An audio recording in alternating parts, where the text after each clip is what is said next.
പ്രിയപ്പെട്ട സഹോദരങ്ങളെ, സഹോദരിമാരെ, കർത്താവായ യേശുക്രിസ്തുവിൻ്റെ നാമത്തിൽ എല്ലാവർക്കും സ്നേഹവും സമാധാനവും ഉണ്ടാകട്ടെ എന്ന് ആശംസിക്കുകയും പ്രാർത്ഥിക്കുകയും ചെയ്യുന്നു.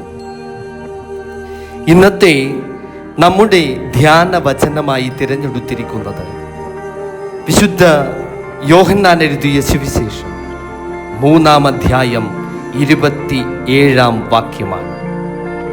സ്വർഗത്തിൽ നിന്ന് കൊടുത്തിട്ടല്ലാതെ മനുഷ്യന് ഒന്നും ലഭിപ്പാൻ കഴിയില്ല എന്ന തിരുവചന വാക്യമാണ്. ഇത് വളരെ ലളിതമായ ഒരു വാക്യം പോലെ തോന്നും.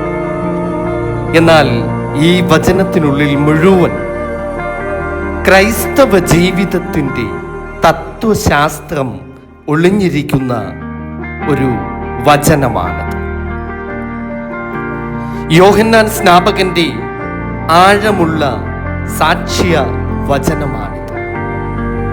നമ്മുടെ ജീവിതത്തിലെ വിജയം, കഴിവ്, സ്ഥാനമാനം, അനുഗ്രഹങ്ങൾ ഇവയെല്ലാം ദൈവകൃപയുടെ ദാനമെന്ന ബോധത്തോടെ അവയെ എങ്ങനെ സ്വീകരിക്കാം,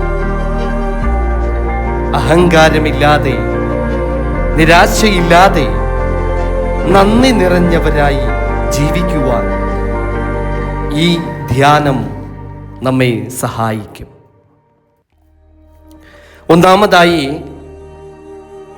ഈ വചനം ആരാണ് പറഞ്ഞത്?